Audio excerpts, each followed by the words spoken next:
নমস্কার বন্ধুরা, সুন্দরবন লাইভ চ্যানেলে আপনাদের স্বাগত জানাই। জানেন বন্ধুরা, আজকাল সোশ্যাল মিডিয়ার যুগে আমরা একে অপরের সাথে কথা বলতে ভুলে গেছি। আমাদের যোগাযোগের মাধ্যম হয়ে দাঁড়িয়েছে হোয়াটসঅ্যাপ, মেসেঞ্জার, টুইটার এইসব। মন খারাপ হলে যে কারোর সাথে বসে দুদণ্ড কথা বলবেন, সেই সুযোগও কম।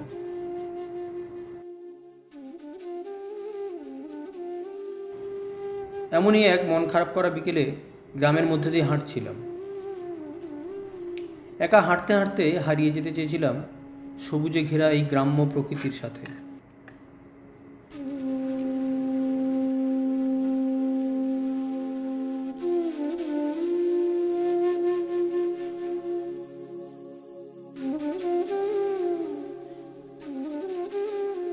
তবে এই খারাপ লাগা বিকেলেও এক অদ্ভুত অভিজ্ঞতা হলো, যা আপনাদের সাথে ভাগ করে নিতে চাই।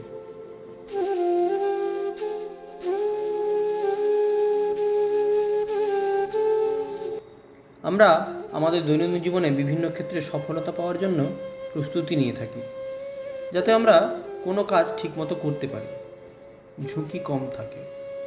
কিন্তু ঝুঁকি নেওয়ার জন্যেও যে কেউ বা কারা প্রস্তুতি নেয়, সেটা বোধহয় কোনো দিন ভেবে দেখিনি।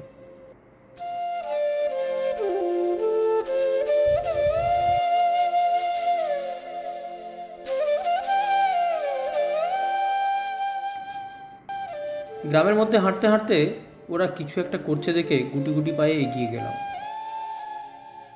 এটা কত দিনের জন্য যাওয়া? ডেলি, মানে প্রত্যেক দিনই ফিশিং, প্রত্যেক দিন। কালকে গিয়ে কালকে চলে আসবে আবার? কালকে গিয়ে কালকে চলে আসবে। কখন যাবে? ধরো সকাল 5টা নাগাদ, ভোর 5টা নাগাদ। কজন যাবে? 3 জন। 3 জন? কে কে? আমি, ভাই, বাবা। আচ্ছা, এই বড় বড় কাঁকড়া। দিয়ে ফিরবে কখন? ফিরবো ধরো কালকের 11টা নাগাদ। কথা বলতে বলতে জানতে পারলাম, নদী বেষ্টিত সুন্দরবনের একেবারে শেষ প্রান্তে এই পরিবারগুলি বাস করে।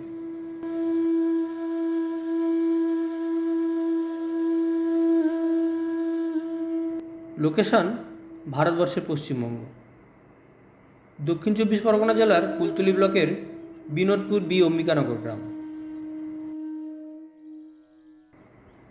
আজ যেখানে ওরা বসবাস করেন, একসময় সেখানে ছিল জঙ্গল।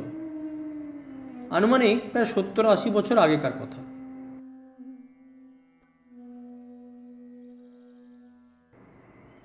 তখন প্রশাসনিক ব্যবস্থাপনায় মানুষের প্রয়োজনে সেই জঙ্গল কেটে ধীরে ধীরে বসতি গড়ে ওঠে। তখন অবশ্য সেই নোনা মাটিতে চাষবাস বিশেষ হতো না।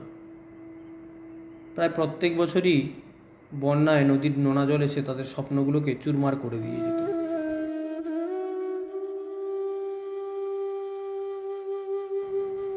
আবার লড়াই শুরু হতো, অস্তিত্ব রক্ষা। এইভাবে বারবার হারতে হারতেও তাদের হার না মানা মানসিকতা ও অদম্য জেদ নিয়ে নতুন করে শুরু করতেন শূন্য থেকে।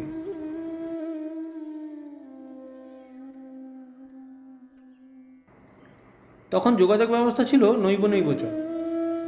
শুরুর দিকে দাঁড়পালের নৌকো ও পরে যন্ত্রচালিত নৌকোই ছিল বহির্জগতের সাথে যোগাযোগের একমাত্র মাধ্যম।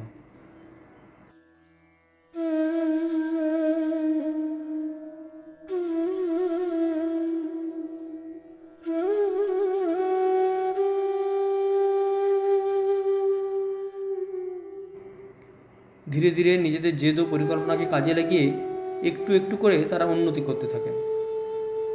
তখন রসদ বলতে প্রাকৃতিক সম্পদ একমাত্র ভরসা ছিল।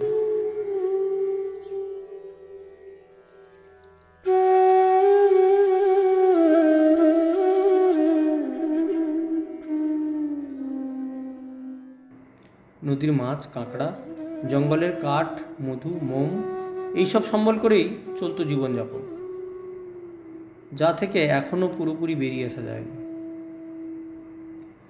সেই ঝুঁকিপূর্ণ জীবনযাত্রার শিকার যে কত পরিবার, তার হিসেব কেউ রাখেনি।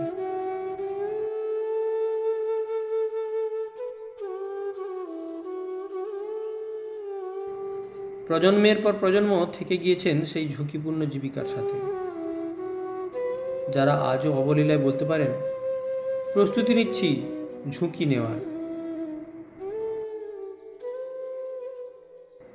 কোনো এক বিকেল আপনাদের সাথে কেমনভাবে কেটেছে কমেন্ট করে জানাতে পারেন। দেখা হবে পরের পর্বে এমনই কোনো এক বিষয় নিয়ে। সবাই ভালো থাকবেন। নমস্কার।